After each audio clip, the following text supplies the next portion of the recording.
There's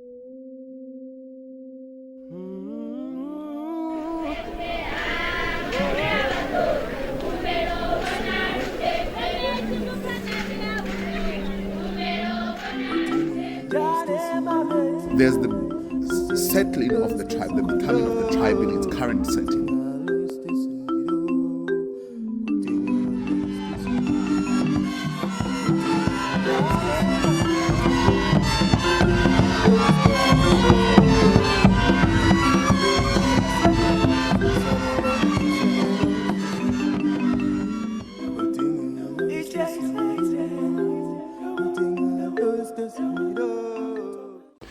Nda ndi murawa rathogwa vusani rathogwa ndi muvenda mbikwa na ive la vibva muvenda asara vamwe va chizvamba vari muvenda mbika na tombo la vibva muvenda asara na musiti ndothe ndo ḓo dala phiphidi ndi ngafha gubuku ndi ḓuvha la holiday ndi mukala ndi vha wana ndi mukala vha ḓivhelwaho mafhungo a zwirendo na vhutsila u ya nga Tshivenda. Na musi ndi ḓo ri ndi nanyi vana vho Chife, Nevhutalu, Mboneni, Mutshenzhela, Nduya Ṱavha, la Muvudambado, la Vhatumbuka, vana vha Mapungubwe Zinga Muni, la Vhatshugulu Dzitshakani, Vharalanyika Vhuanzo, vane uhumbulwa ha kavhiwa denga nge vha vhona ho muyani hapfi vha galale thavhuluni nga u ḓivha u vhapo havho henefho zwenezwo vhe ndi vhone vha ṱavhiwa vha ha tshira tshoṱhe vha ha Ramutangiwa vha no musevha tshira tsho no swika tshilume tsho bva na vhaṋe vha tsinda vha ḓa nga u tovhedza vhe ndi vhone ndondo dza ṱavhani dza Nyamiri Mitavha Ng'ombe ine matshelo ya ṱavha zwira lutsingani lwa mvumbo ndi vhone vhagumululo mivhili kha vhaposeli na vhadodongi lutswu vhane nthi dza mafumo khavho dza gomela u gomala vhahulu vha fhalala vhe ndi vhone vha hanya mutilikwa mutivhela thivhulo thenguni vha magumbo thidelela zwinoni vhutambye tharathara musi nge mvula una zwavha zwisima na zwitingwilili zwa maḓi ndi vhone vha Nyamiri Minakaphetho isanaki u vhaḓwa mpfo hone thufana dza zunza zwa vhana ndi vhone vhaṱhavha Mapungubwe thavha ya Lutho thavha ya Mali thavha ya Luvhele ndi vhone vha Shiriya Denga ndi vhone vha Tshidziwelele ndi vhenevha vhane vha vhone ri tshiri mungona ra vha ri khou ri muthu ane mvumbo ya vhuḓi yavha yo tumbuka khae ra dovha ra ri mungona vhathu vhane vha vho tumbuka na u tshila na zwipuka shango lava shango la ṋama ndi rine vhongwani wapo vho tshidza tshapo vho ntangiwa kugara ndi rine vhenevha ndi rine vhangona ndi pfa vha tshi amba mafhungo a Mapungubwe kani ndi hezwi zwone history ya Vhavenda ya tumbuka hone kha tshikhoḓo tshe nda tshikhoḓa ari vho zwipfai hupfi ṱavha la Vhatumbuka vhana vha Mapungubwe Zinga Muni huna zwine zwa khou ṱoḓiwa rine ariho kha nyimele heiḽa ya migration theory yo roela ri tshi bva hangei nṱha hai hezwo zwi ambela vhathu vha nonga vha ha Tshivhasa fhedzi ndi ḓo dovha nda mbo ḓi ḽi khakhula hanefho ngo tshi khou nga vhathu vhanzhi ende ri kha lwe lufulo nga maanḓa Masingo havhala ndi uri ndi vhasenzi vha bva Madzivhasenzi Madzivhasenzi ndi hangei Great Lakes of Africa vhone vha ḓa vha assimilator kha Tshingona culture and chingona religion. Ndingazo zwithu zothe zvine zvakuitwa misanda hei ya havo vathu navahamasiya vane vabva Malawi vagwamasenga vabva Malawi ndi vaMalawi avo marati ari kutodhereswa manda. One of the good days will come for that, and we will expatiate this very freely and at fingertips. Knowledge is there. So autwana zvikonzo zvino havalani ndingazoi hange noni vachiora vooranga vo 1750 vachiora vemboi yavatova kare kare tikwakuchena kezo limwe dhanotozvidhaira ngozi important.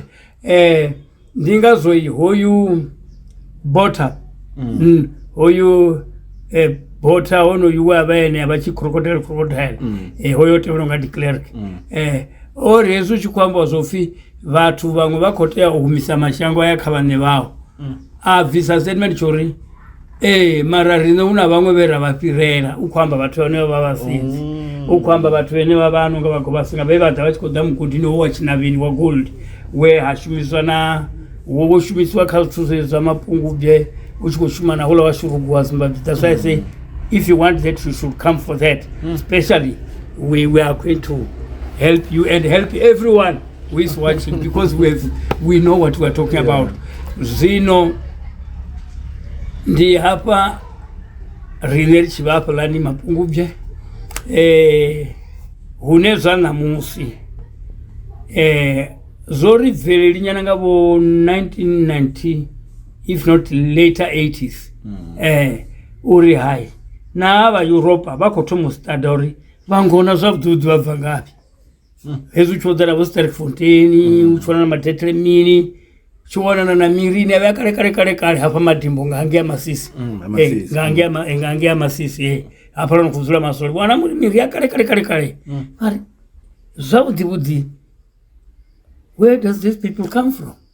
Zvinova votoma nezo kachikodhomando yandazviwana ari uchifiri vatumbuka we are there ngazorana mungwani wapo chidza chapo we started here how is una vatu vanokuita research ngezo vaEurope tikodokanikombombodzirimwo karesearch yavo notuborichani no they are busy kutobore vachazviita mini avachazipopularize marezo arizviliche come for that one of the good days nendikotamba pezuri riva mapungubye atingadozviricha next time rikotodhera mafungo aya avangona evatombokawo nevongwani wapo. It will help us.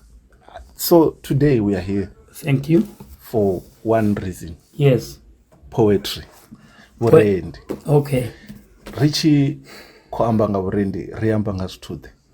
Before we come to that, even rodzizuita napa the first day you spoke about the medication is ngadzimura rigoreni medication of Urendi, but we shall start with Urendi if then we have bit ample time rido tachanyana na medication according to our indigenous IKC yashu. Yes. Indigenous knowledge system yashu.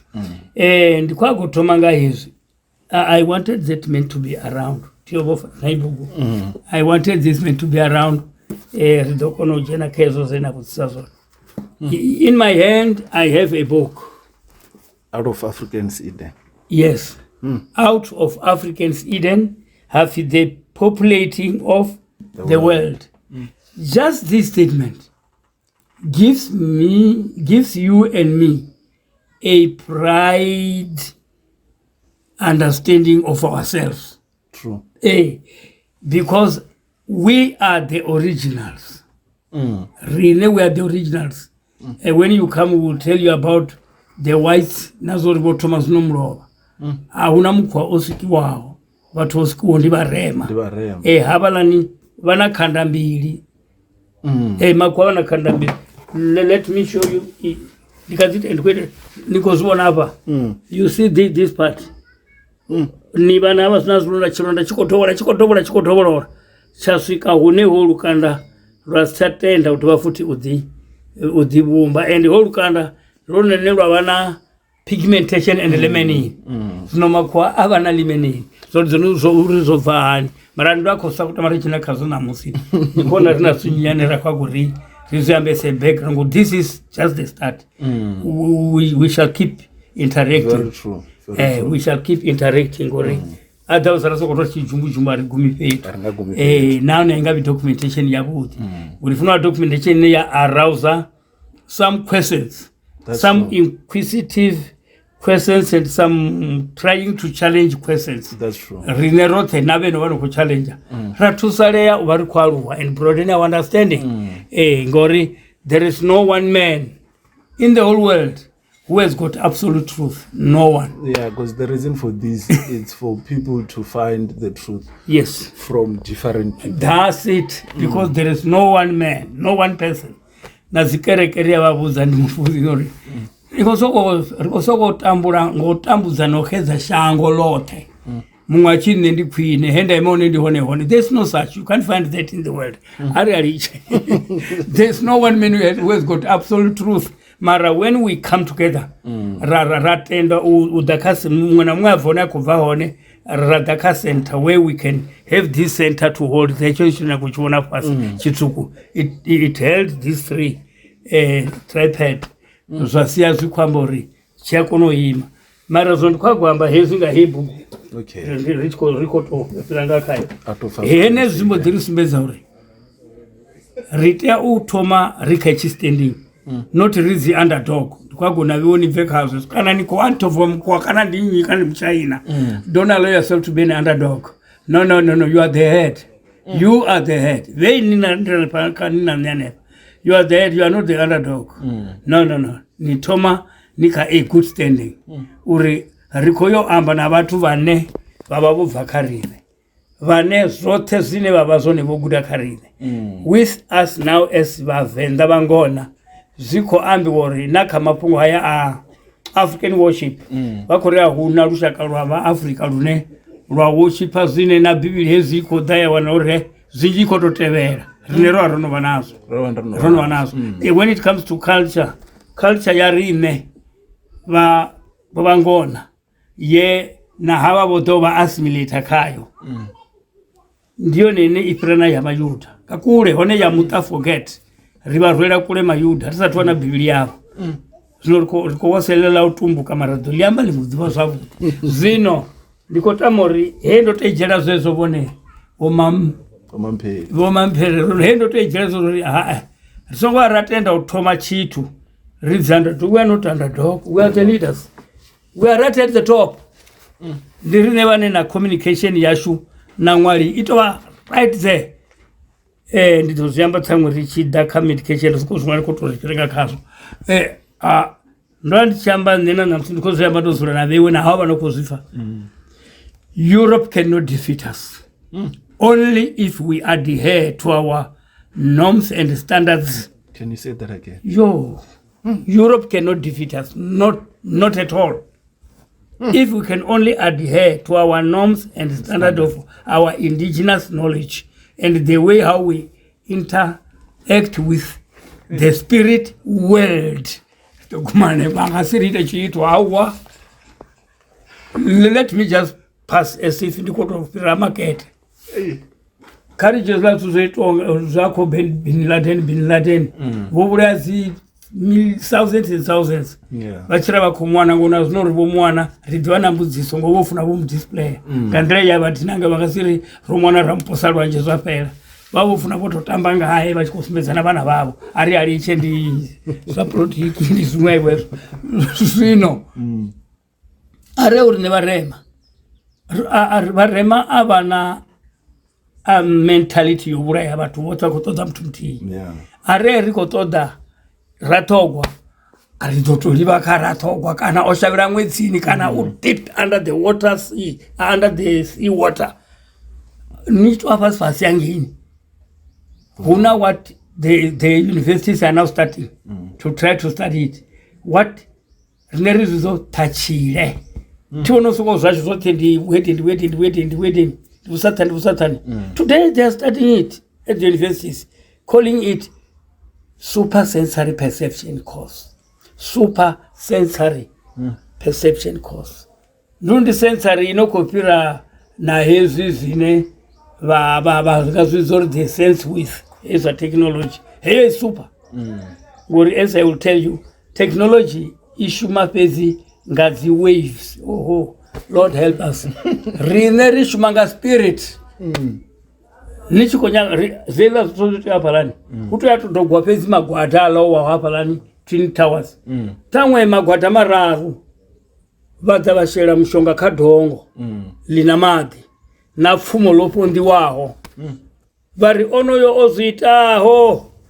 Vaitori hala madhiandu nyamaropa. Kana ni mwezini, kana ni pasurwa njeni. Liku duma zenezo. Okay, I think Rudambara Jena Kernel. What is true African religion? True African religion is the way we live in accordance with the understanding of what God teaches us day by day through our ancestors. That is the true African religion. Okay, and then the difference between the Christian God and Venda. Okay. The difference is unfinished to the mundo. In a book we there, the Roman Christ and the Hebrew Messiah. And that's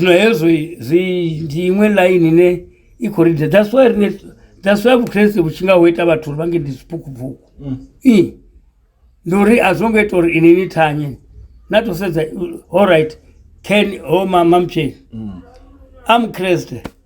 Angasite research ya biology. Kana ya physiology. Tiri ni chita research ni funova ni theory na practical. Sino ini kana matumbu diyamba na mwana mwako zifa. Ni data hani ini ni mukreste. Niko uyo ugudanga sexology. The science of sex. How are you going to it? Because ni chitomoto eta research pezi. If not deploy at all, you are a professor and you are what at the university in a committee. If not deploy today, they were in China and I tell another Sizana, a China will pamba now. And someone who's some experience. Yeah, I want it. Colleagues only be open. They were in Jamaica, one quang happy. We know us and I want to Gorangora. Nichi send report to you. What's one ori? Huna une report of the hotel and Bamboo space of Armini, the Ambauri. By a way of creation, when you do sex, there's 1, 2, 3. By maras no ini awe arukozita and then no turn bachelorero no the colleagues of Lela sorry here's when raba kaso sanamsi so that's na aim mafaga ndimanje so that ndiko so wera isla zo rendi mara na lene so wete isla zo fungoli mwe livusalimwe ari disciplined refocus ngori tazothi dhipa ngori ndiwe kotote ngauri atikwana tineri kudhido vana vangu madhuwana radho correct. We're still going to come back and then we have a proper discussion correct but I feel this is an introduction of course in which you need to speak out what's in your heart. Yes. As much as vachita urendi vachita vachidhivanga mishonga chivenda there is always that one thing that when you open your mouth, your heart starts to speak about. Of course. And that's what I need from you. Zinoi, Rine, we deal with the spirit. Rine, we deal with the spirit. And the Karine, Zavdu the woman, Rine religion. We have a way of life. Okay. Tiba kona na maindi ya koto wa nea zina luriba na religion. Abana religion na machina wana religion. That's how they live. Ndore zine zaitwa hapa nzuni hei. Ziti wa chukuroni. Zaiti wa vengeleni. Zaiti wa chitaratani. Way of life. So hei ine ya bayari na yari hei yodo ya Christianity inova. Habe Christianity and Christ are two different things. Christianity is an ideology. Christianity yawe yari iti the ideology.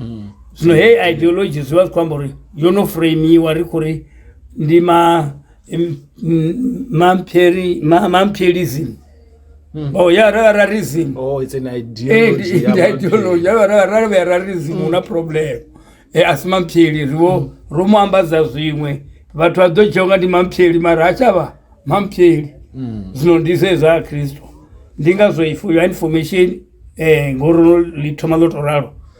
Yes, is zina lot of discrepancies. Lot.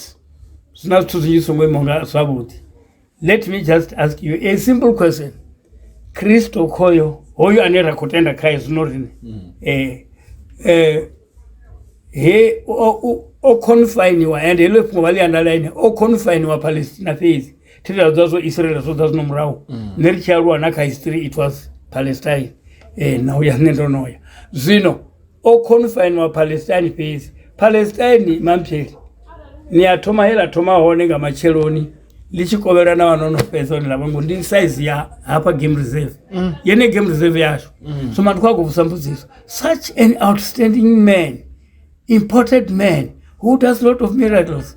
Hey, why confined only there? Zinorinazo rasizone Yesu Kristo na India oya na China tingo una rwanja apelo karukari otwana zikamera and now to vusaba wa China they will tell you about his history.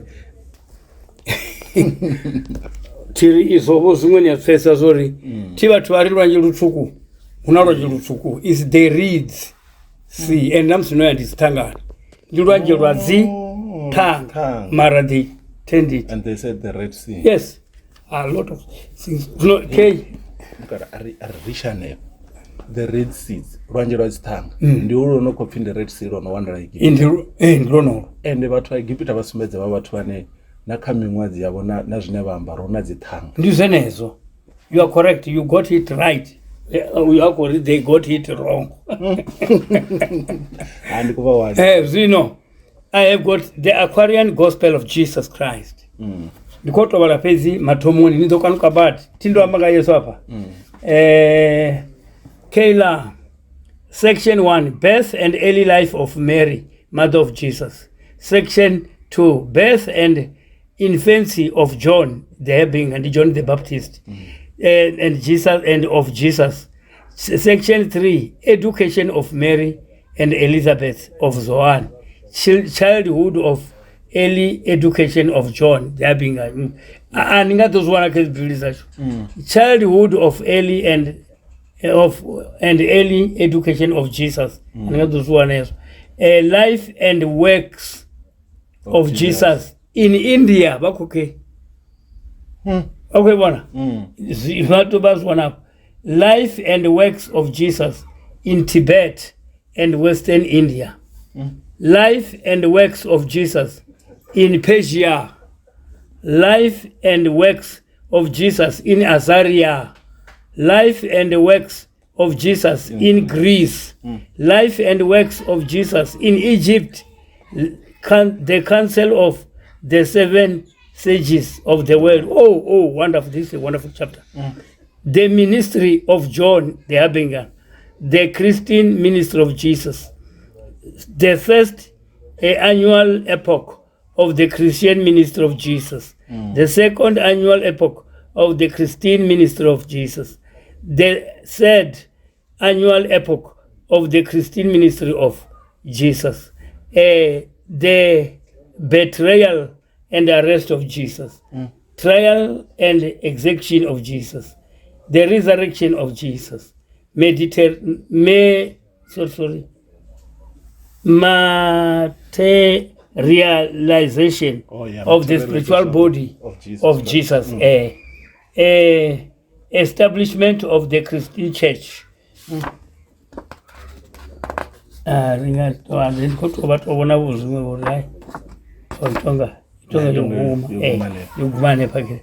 Who was the high resolution? No. Bahane pabono zifazori. Huna tuzekarine. Hezera kuzi amba duana dua. Azonto raro. Lene lipolo tori ndinga ni wo confine na mtuwa. So important ndia mana biligremu 12 slot na wo bonke na wo nyinyi wa 12 slot.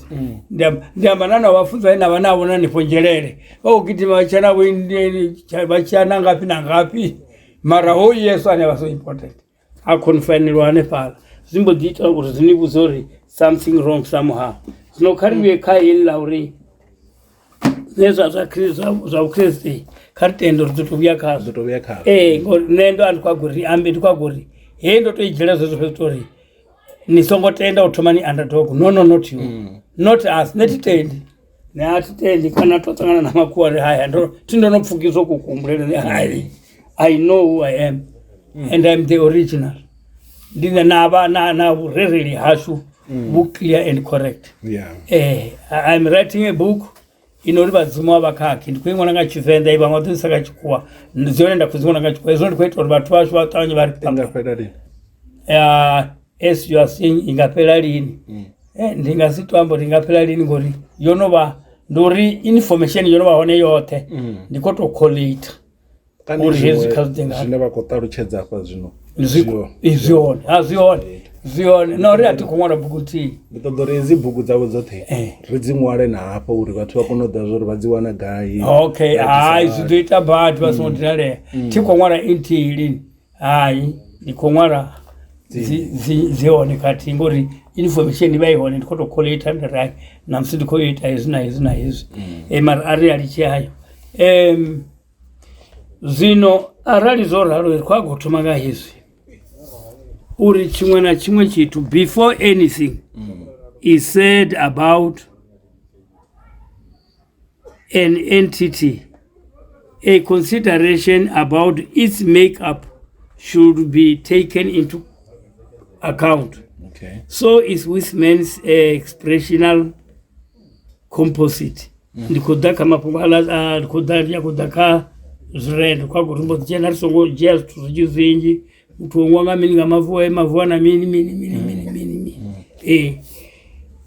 fezi in short and sorry that's why ibone zote zibaramulelo ziapa mavuni ngori ziko ramulelo zone zine so to say tiliva mavuni zone zine. So in simple words we can say nature is defending itself. That's why they say nature heals itself.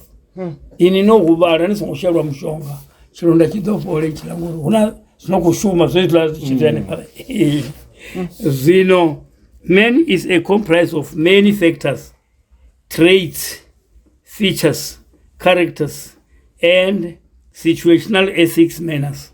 Ndi muntu oyo una ndikotaka poetry hapa zorokotoma poetry kwakotaka niri korokayo ngori ndizone zaita uri Mampyeli ratogwa Nevhutalu noranga vazipwetso we cannot come up with same poetry ngori poetry ikainwi and according to these traits the characters zimnedwamba ngazo uri zezo tuzikainwi ndingazomara hava vachida votodori rimware poetry ngandira inofana. That is wrong. Yes, so that is wrong. Everyone has their own way of expressing. Yes, because uko nyagofi selwa zeramba rino mampili ezo akadwa uko nyagofi reality echo chikene chahone ipelele zvabuti aipeli zvodzuzirwa orite to uniformly one size fits all. No, it doesn't work that way. God has not created us for waste. Muna mo create lori ave na zine aita zvinezva va very much unique and different but to give this garden of God its beauty. I've been a beauty in a little vala nambara mti with okay. One individual personality has in concrete self presentation reality 6 inborn expressional identities.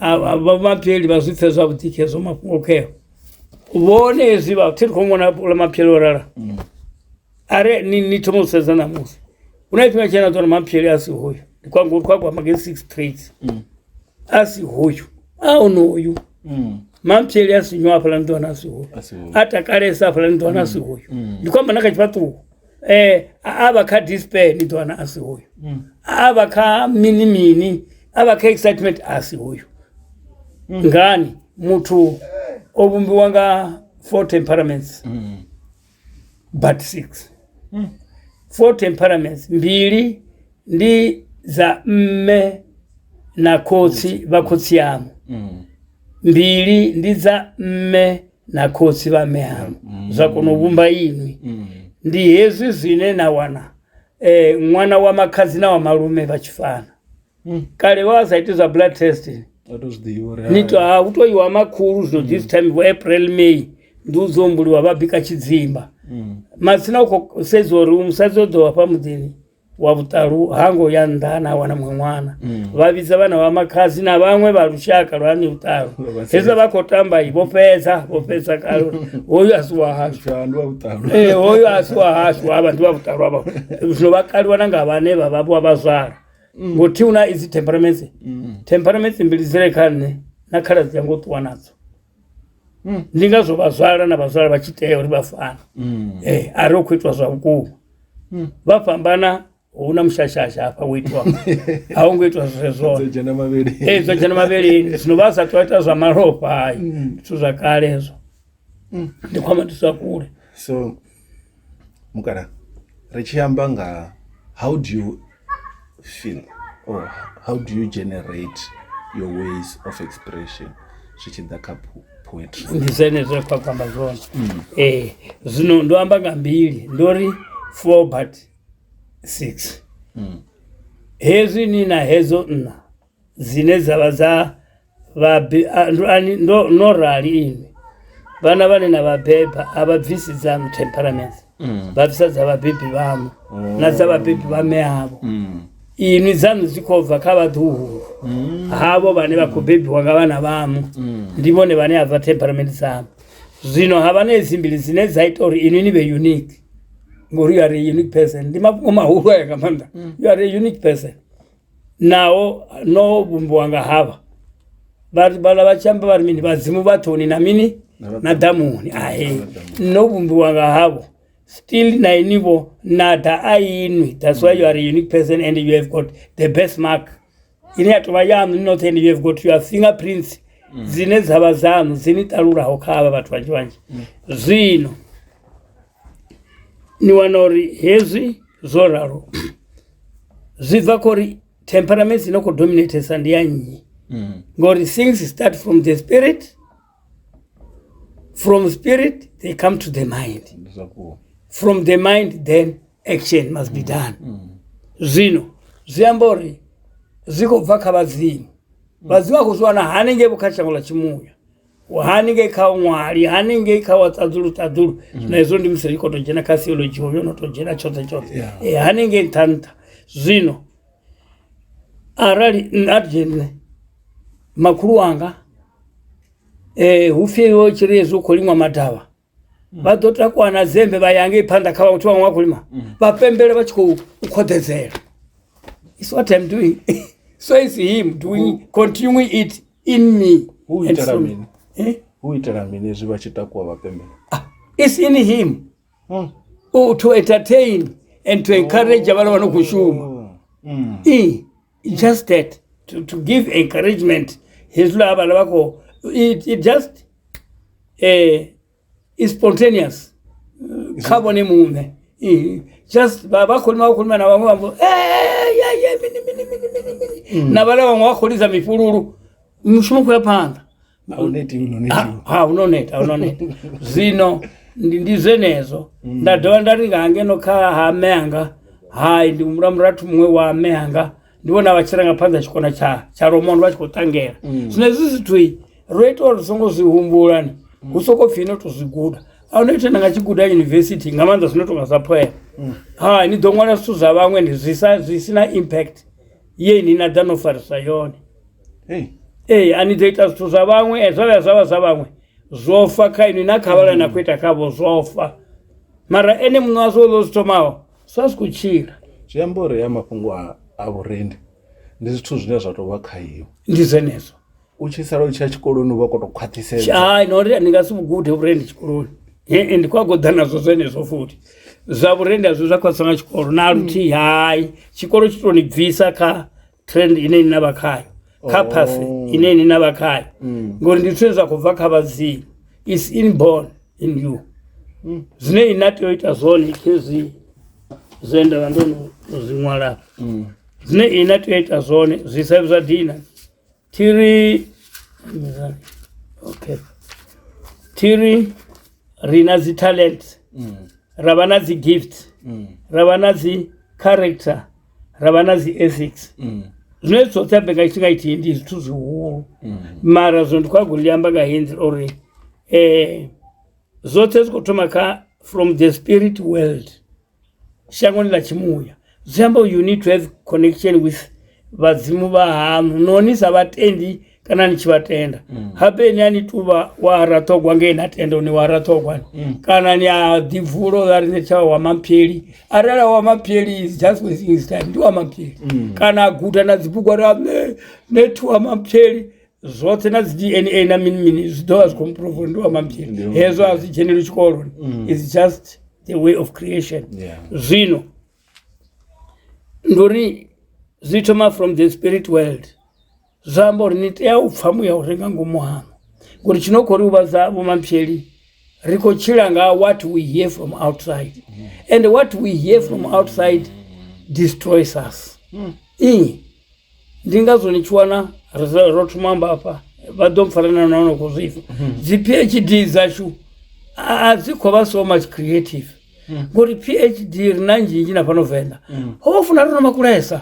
Kuri PhD achita research. Uko jago veleza chimwe chitu. Chine cha dosi ya choita mini. Choshandura mini. Nyimere.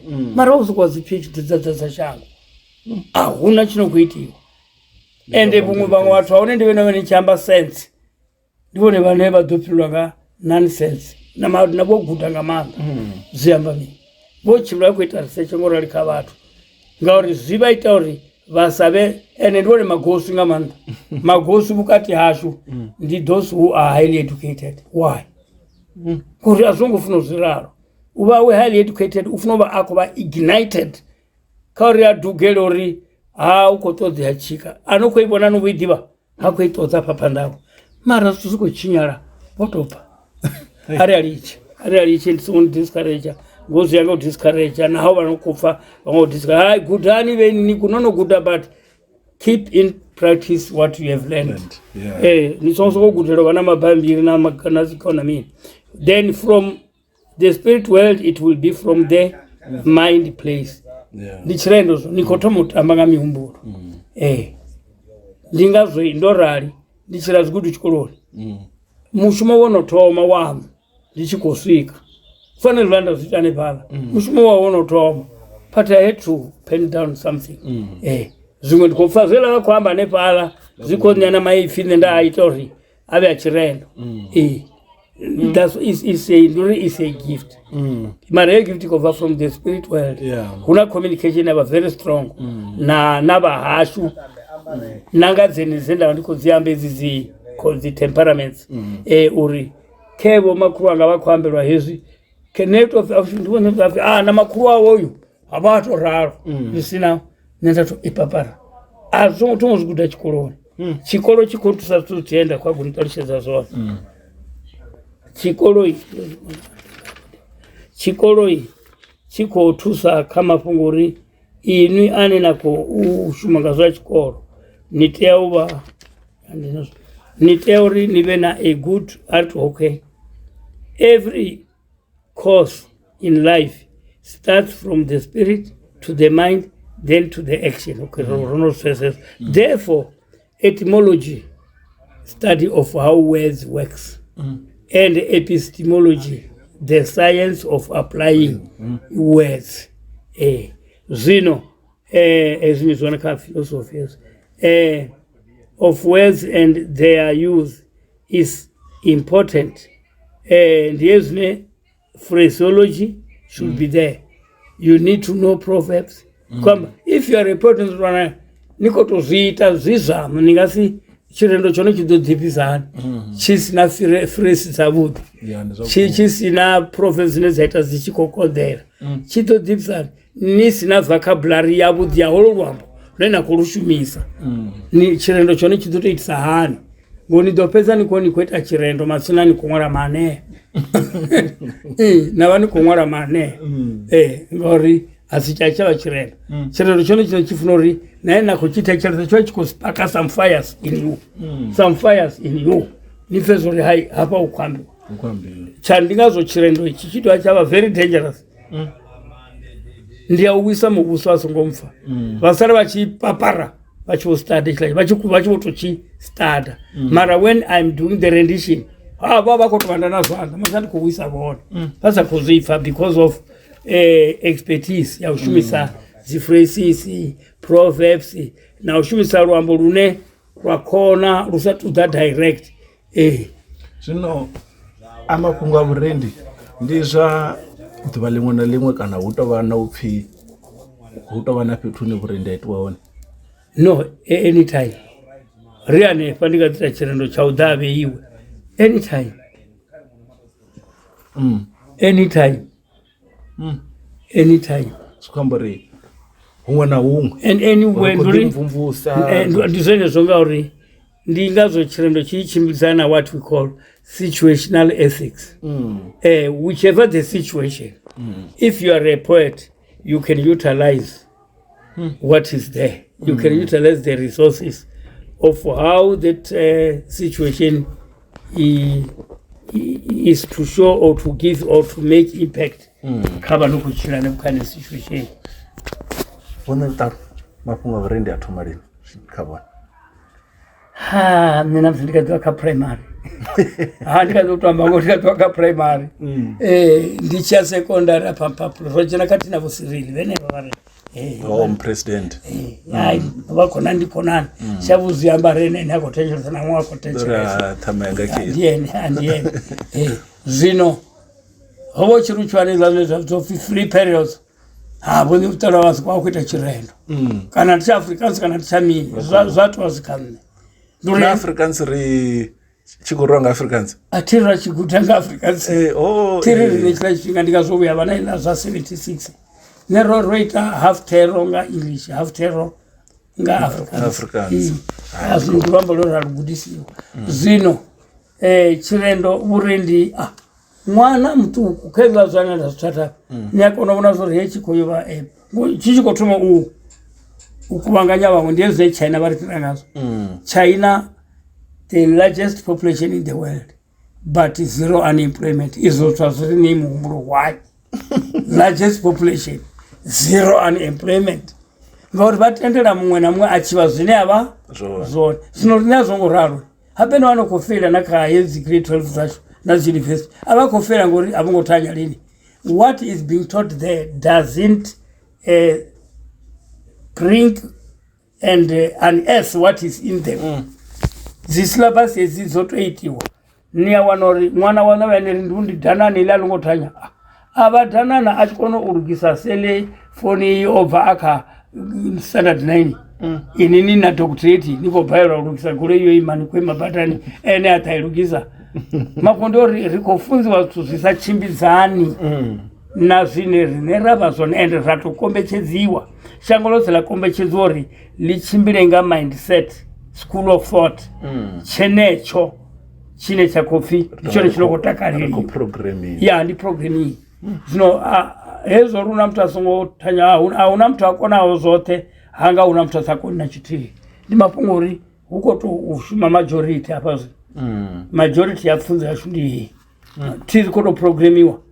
That's why nichidowana uri kevatu wa Mzambi ndona unukwete zitiles mara vobva siyatozi kono zvinofimira Zimbabwe you cannot have no wani ko ma secondary zote ziva Zimbabwe vaona vakufunza science and math izvo zvinokufunza zvone mampelini kwambori vanhu vangakunda kuziita mara holedzero ri havatano varali habe arishavuziyamba ndi Illuminati ndiyo ndinokubuza changu utofi hava uri hava lavo plana pandangi uri rabveledza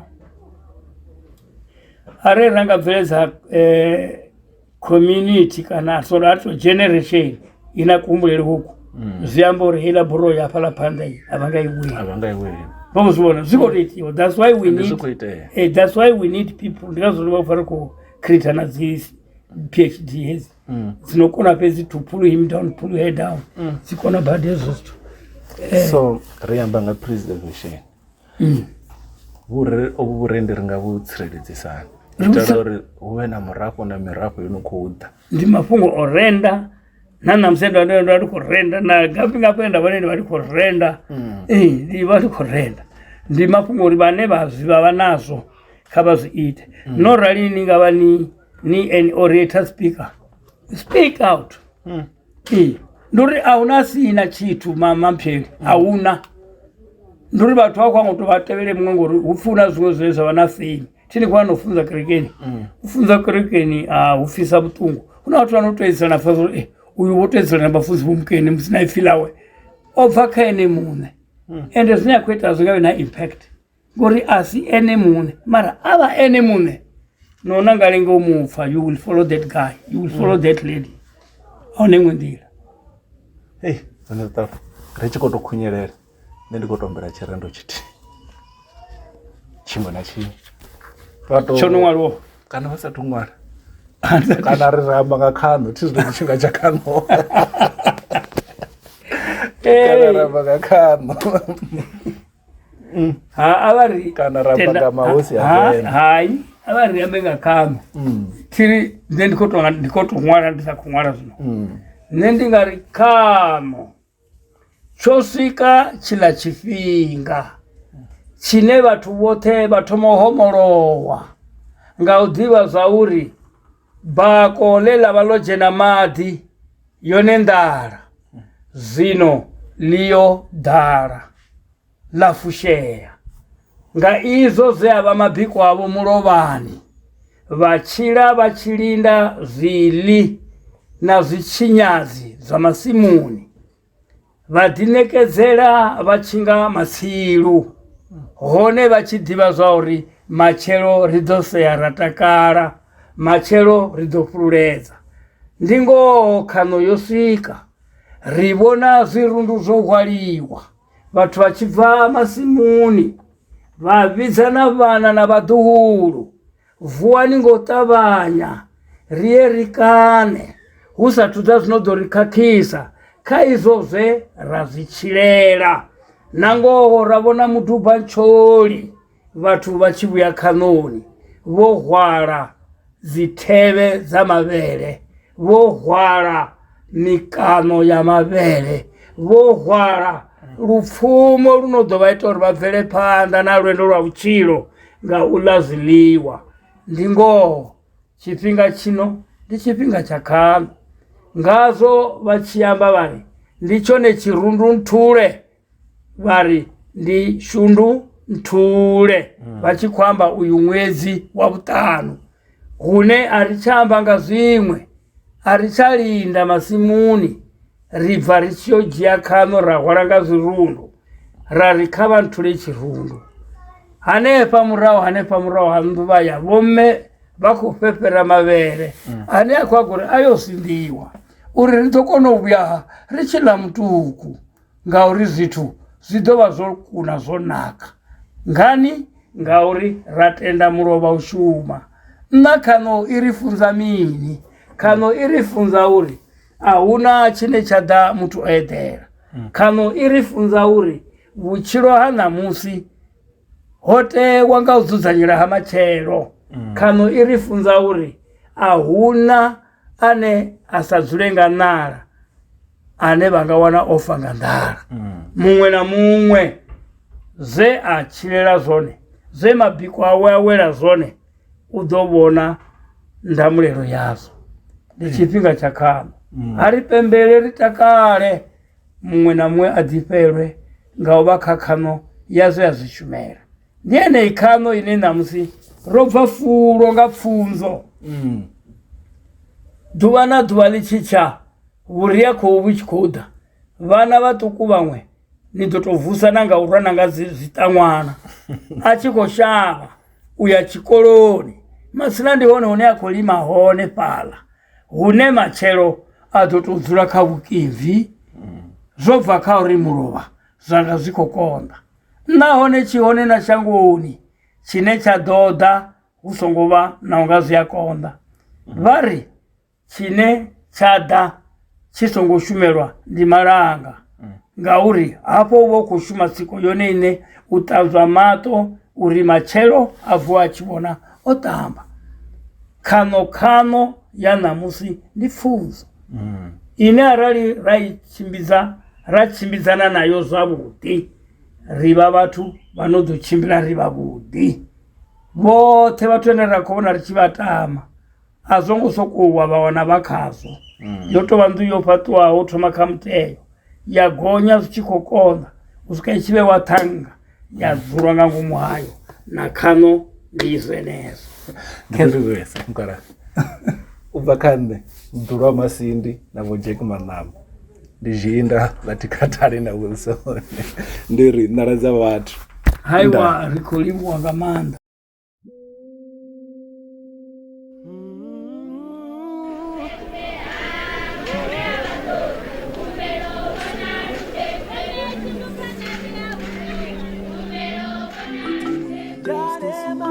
There's the settling of the tribe, the becoming of the tribe in its current setting.